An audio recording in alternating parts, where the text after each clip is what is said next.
Bonjour, merci d'avoir regardé la vidéo. Regarde cette vidéo jusqu'à la fin. Je m'appelle Mathieu Durand, et j'ai toujours cru en la force du mariage. J'ai grandi dans une famille où mes parents incarnaient une union indéfectible. Plus de 40 ans ensemble, un respect mutuel qui ne s'était jamais altéré.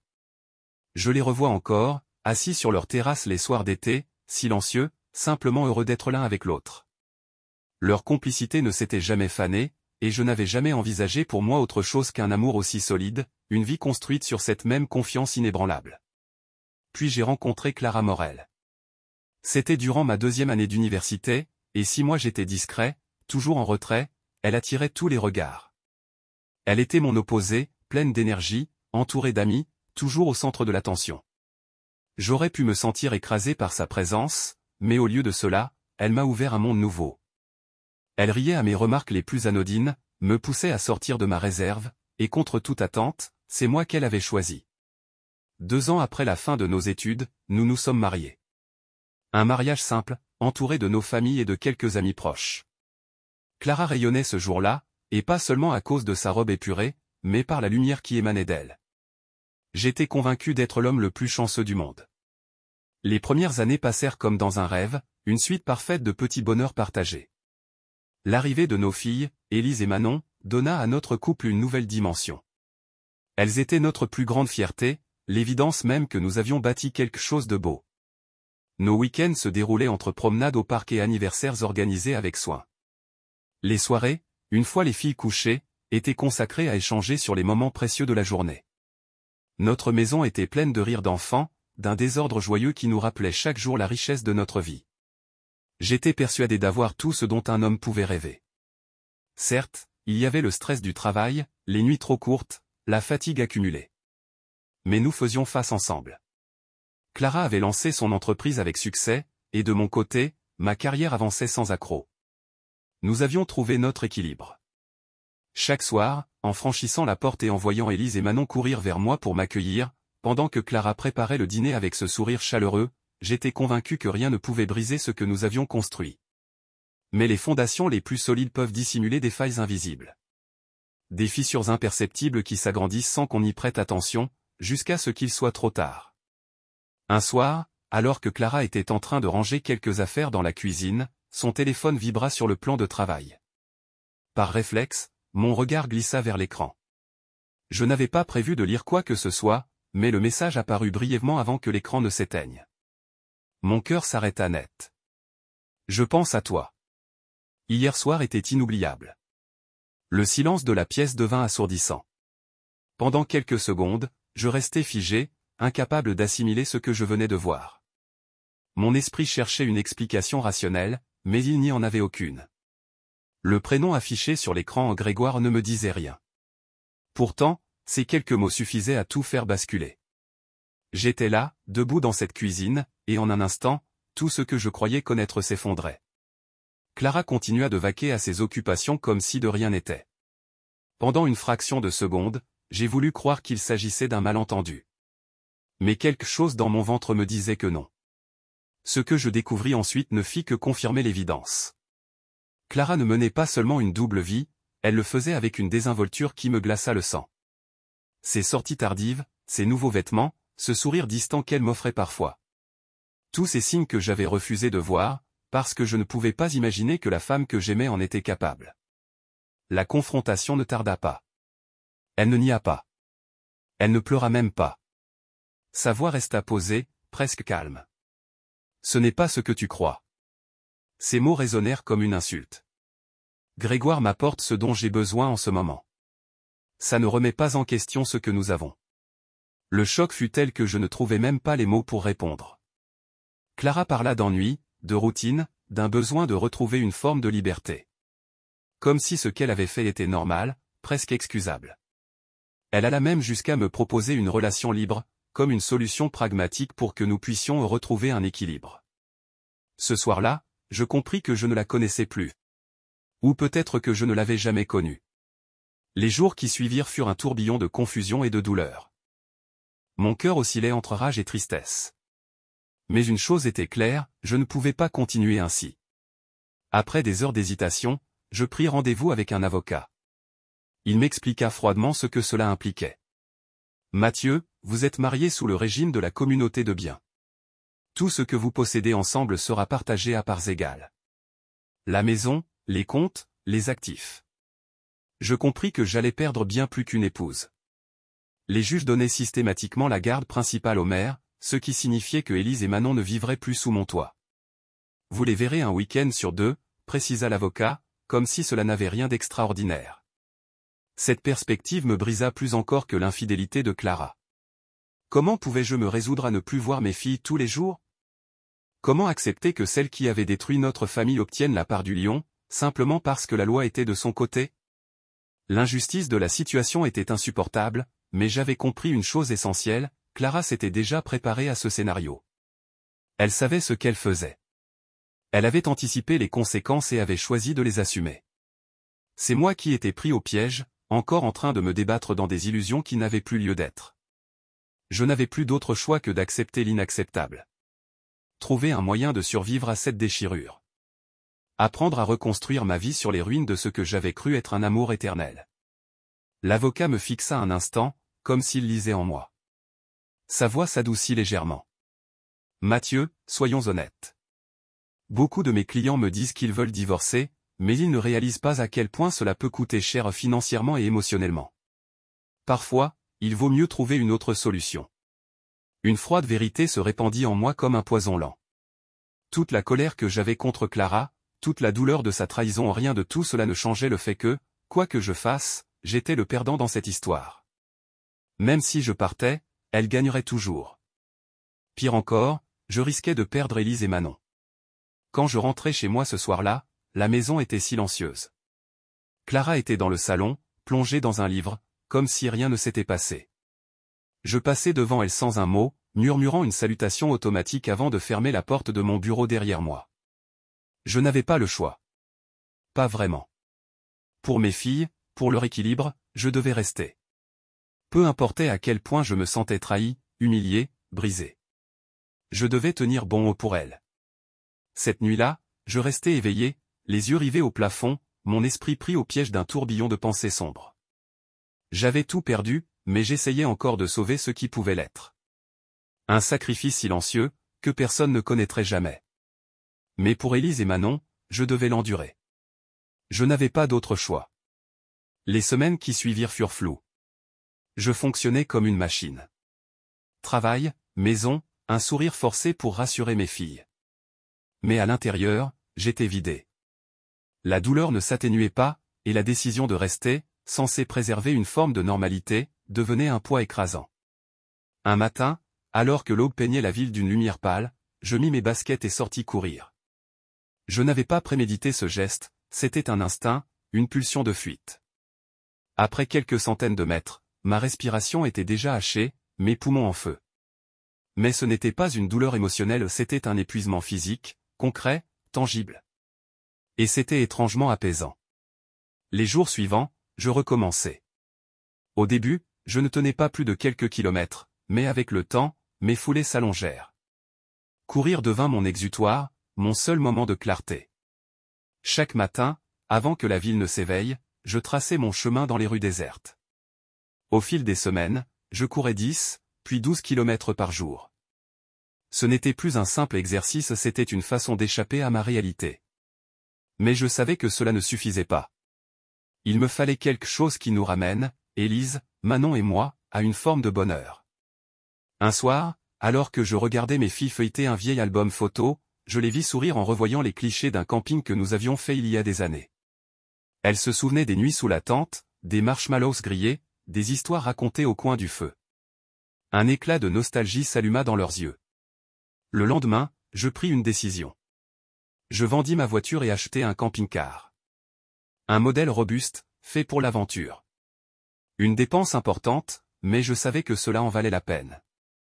Quand je montrai les clés à Élise et Manon en leur annonçant nos futurs voyages, leur excitation fut immédiate. Je n'avais pas vu un tel éclat dans leurs yeux depuis longtemps. Nos premières escapades furent modestes, quelques heures de route seulement, des nuits sous les étoiles, des randonnées en forêt. Mais très vite, nous allâmes plus loin. Des semaines entières à explorer les parcs naturels, à suivre le cours des rivières, à grimper des montagnes. Nous étions enfin libres, loin de la maison où tant de choses s'étaient effondrées. Mais ces voyages eurent un effet inattendu, ils creusèrent un fossé encore plus grand entre Clara et moi. Elle ne montra aucun enthousiasme pour nos escapades. Au début, elle trouvait des excuses: trop de travail, trop de fatigue. Puis, elle se contenta de ne pas poser de questions. Mais je sentais qu'elle bouillonnait de l'intérieur. Un soir, alors que nous rentrions d'un long week-end en Bretagne, elle me lança un regard glacial en voyant les sacs que je déchargeais du camping-car. « Tu comptes fuir tous les week-ends ?» Sa voix était tranchante. « On dirait que tu fais tout pour m'exclure. » Je pris une profonde inspiration avant de répondre. « Ce n'est pas contre toi, Clara. C'est pour les filles. Je veux leur offrir quelque chose de réel, quelque chose qu'elles pourront chérir toute leur vie. » Elle croisa les bras, ses traits figés dans une expression de frustration contenue. « Et nous? Tu n'y penses même plus ?» Je n'avais pas de réponse à lui donner. Parce que, dans le fond, nous n'existions plus. Les mois passèrent. Clara et moi ne faisions plus que coexister sous le même toit, tandis que mes voyages avec Élise et Manon devinrent notre bulle, un refuge loin du chaos familial. Puis un jour, au hasard d'un événement sportif local, je rencontrai Camille. C'était une course cycliste à laquelle je participais régulièrement. Entre les stands et les groupes de coureurs, je remarquai une femme qui discutait avec un mécanicien, un sourire sincère illuminant son visage.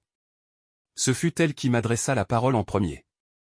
Elle avait remarqué l'insigne sur mon casque, celui d'un parc national peu connu. « J'y suis allée l'année dernière, c'était incroyable, dit-elle en souriant. » Notre conversation commença par quelques banalités et se transforma en un échange fluide, naturel. Camille était dentiste, mère célibataire d'un petit garçon, Noah. Il y avait chez elle une simplicité, une sincérité qui me désarmait. Nous échangeâmes nos numéros, sans attente, sans pression. Au fil des semaines, nos discussions devinrent plus fréquentes. Ce n'était jamais trop, juste assez pour que je sente un léger frisson d'excitation à chaque message. Un jour, je lui proposai de nous rejoindre, Élise, Manon et moi, pour un week-end en pleine nature. Je craignais qu'elle refuse, mais sa réponse fut immédiate. « J'adorerais. » Quand elle arriva avec Noah, l'intégration fut instantanée. Les enfants jouaient comme s'ils se connaissaient depuis toujours, et Camille semblait parfaitement à l'aise parmi nous. Elle n'essayait pas de combler un vide, de remplacer quoi que ce soit. Elle était juste là, présente, authentique. Ce soir-là, autour du feu de camp, elle murmura en regardant les flammes, « Je ne pensais pas retrouver ça un jour. » Un moment simple, sans complication. Ça fait du bien. Je savais exactement ce qu'elle ressentait. Les mois passèrent, et doucement, sans que je ne m'en rende compte, Camille devint une présence essentielle dans ma vie. Avec elle, il n'y avait pas de jeu, pas de faux-semblants. Juste une évidence qui se dessinait, patiemment. Après tout ce que j'avais vécu, je n'aurais jamais cru que le bonheur reviendrait sous cette forme. Mais il était là. Et cette fois, j'étais prêt à l'accueillir. Clara avait remarqué le changement. Peut-être était-ce ma nouvelle sérénité, le fait que je ne cherchais plus à capter son attention, ou simplement que je ne passais plus mon temps à ressasser ce qu'elle m'avait fait. Un jour, elle me posa la question de manière directe. « Qui est-ce » Sa voix était calme, presque détachée, mais je percevais l'ombre de tension derrière ses mots.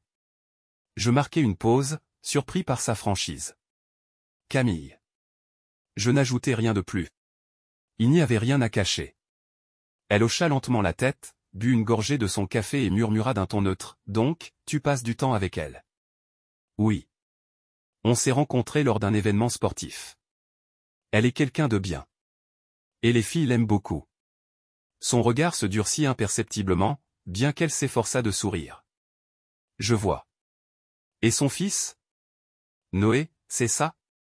J'acquiesçai, mais je sentis immédiatement l'atmosphère changer. Clara n'avait jamais été douée pour cacher ses émotions quand elle se sentait menacée. Quelques jours plus tard, son comportement se modifia. Elle commença à passer plus de temps avec Élise et Manon, organisant des soirées films à la dernière minute, préparant des gâteaux ou les emmenant faire du shopping ou des choses qu'elle n'avait presque plus faites ces derniers mois. J'avais d'abord pensé qu'elle essayait simplement de renforcer son lien avec elle, et je l'encourageais. Mais un soir, après une sortie avec les filles, elle me demanda de la rejoindre dans la cuisine pendant qu'elle jouait à l'étage. Sa voix était plus douce que d'habitude lorsqu'elle déclara « J'ai beaucoup réfléchi à nous. » Je ne répondis pas, attendant qu'elle développe. Je sais que j'ai fait des erreurs, continua-t-elle en baissant les yeux vers ses mains posées sur la table. Mais on a construit tellement de choses ensemble. Peut-être qu'on pourrait essayer de recoller les morceaux. Je crus d'abord à une plaisanterie. Cette même Clara qui m'avait expliqué que sa liaison avec Grégoire n'était rien de sérieux, qui avait suggéré d'ouvrir notre mariage comme une solution, voulait soudainement une réconciliation? Et Grégoire, demandai-je, ma voix calme et tranchante. Ses lèvres se pincèrent légèrement. C'est fini. Trop rapide, trop mécanique. Son regard fuyant me confirma ce que je soupçonnais déjà. Clara. Tu n'as pas l'intention de mettre fin à cette relation, n'est-ce pas? Elle resta silencieuse, et je sus que j'avais vu juste. Ce n'était pas un véritable désir de réparer notre mariage. C'était la peur. Peur de me voir avancer, peur de perdre le contrôle qu'elle avait toujours eu sur moi. Ça n'a rien à voir avec toi, dis-je finalement, d'un ton ferme. Camille n'est pas la raison de tout ça. Tu le es. Ce sont tes choix, tes mensonges.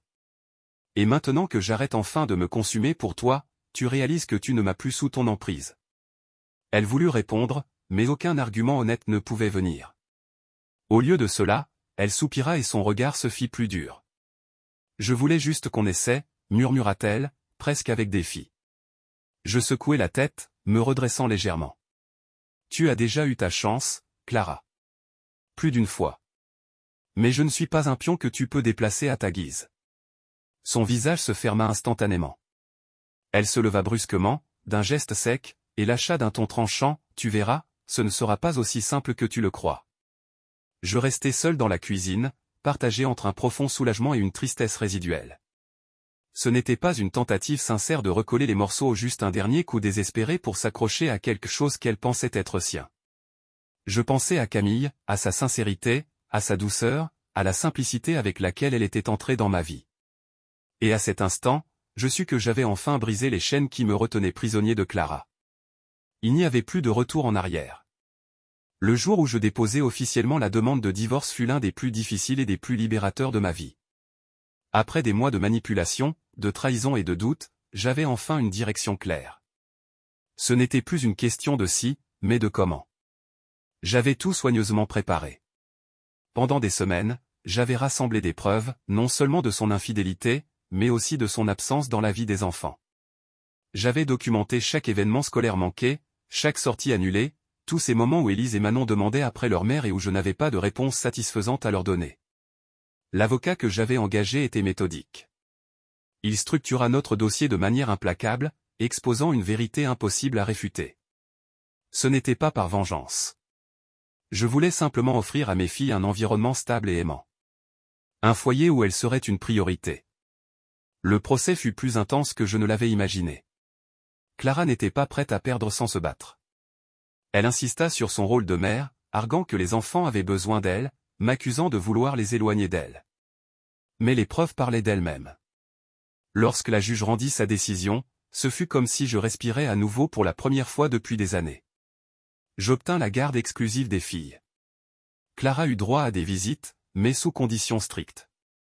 Ce n'était pas une victoire éclatante, mais c'était nécessaire.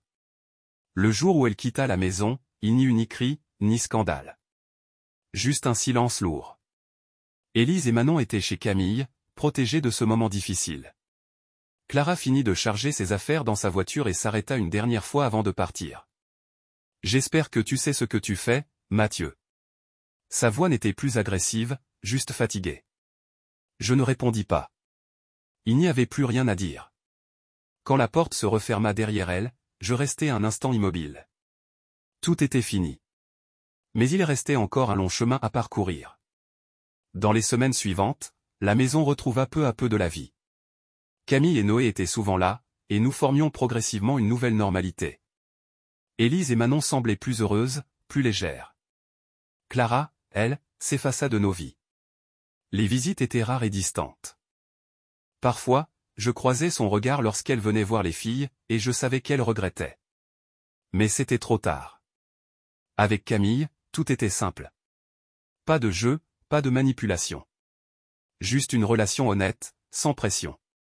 Un soir, alors que nous étions assis près du feu lors d'un de nos voyages en camping-car, je pris sa main et lui dis doucement. Je ne pensais pas pouvoir être heureux à nouveau. Elle me sourit, posant sa tête contre mon épaule. Le bonheur a toujours été là, Mathieu. Il fallait juste le retrouver. À cet instant, je sus que j'avais trouvé ma place. Ce n'était pas la vie que j'avais imaginée, mais c'était celle dont j'avais besoin. Et cette fois, c'était enfin la bonne. Au revoir à tous.